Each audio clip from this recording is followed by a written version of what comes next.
Halo, Assalamualaikum. Apa kabar? Jangan lupa selalu jaga kesehatan dengan makan teratur, istirahat yang cukup, dan berolahraga. Salah satunya dengan bersepeda. Pernahkah kamu memperhatikan bagaimana sepedamu bisa berjalan saat dikayuh? Gir belakang yang terdapat pada ban belakang dengan gir yang terdapat pada pedal akan dihubungkan dengan sebuah rantai, seperti pada gambar. Jika kita memutar gir depan dengan pedal dan arah putaran searah jarum jam, maka gir belakang akan berputar searah jarum jam juga karena dihubungkan dengan rantai. Akibatnya, ban belakang sepeda akan ikut berputar karena seporos dengan gir belakang, sehingga sepeda dapat bergerak ke depan. Mengapa ukuran gir belakang lebih kecil daripada gir depan? Biar lebih kebut. Yap, benar, bisa.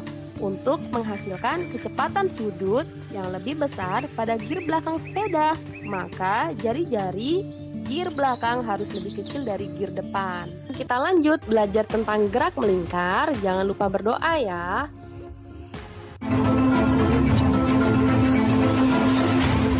Jika suatu benda bergerak dengan lintasan berbentuk lingkaran dengan kelajuan linier tetap, kecepatan sudut tetap, tetapi arah kecepatan linier berubah, percepatan sentripetal yang besarnya tetap, dan arahnya selalu menuju ke titik pusat lintasan, maka benda tersebut dikatakan mengalami gerak melingkar beraturan.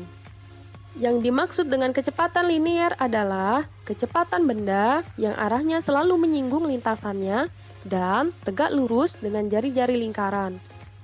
Kecepatan sudut atau kecepatan anguler adalah besarnya sudut yang ditempuh tiap satuan waktu.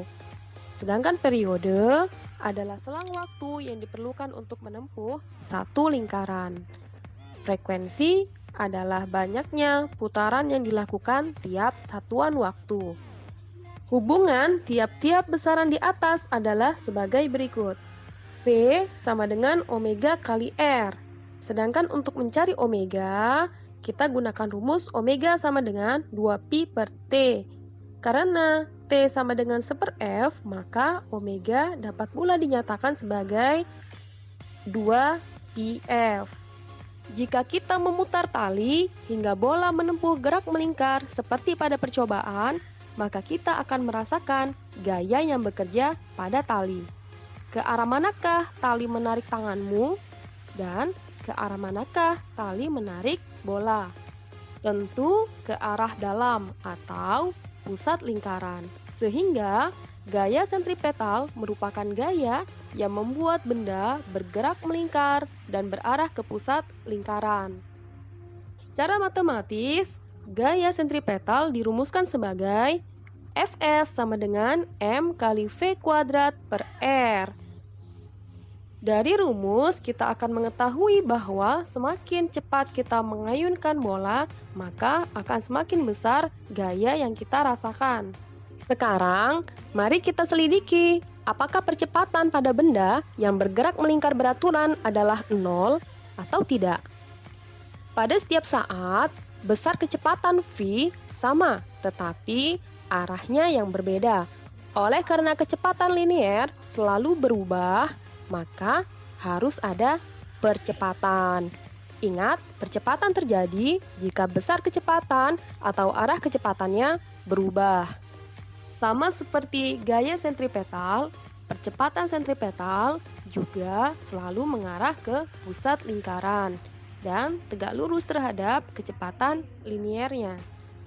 Secara matematis, percepatan sentripetal dirumuskan sebagai AS sama dengan V kuadrat per R. Hubungan roda-roda sepusat atau seporos. Dengan mengingat letak omega adalah di pusat lingkaran, maka untuk roda-roda sepusat berlaku persamaan omega 1 sama dengan omega 2.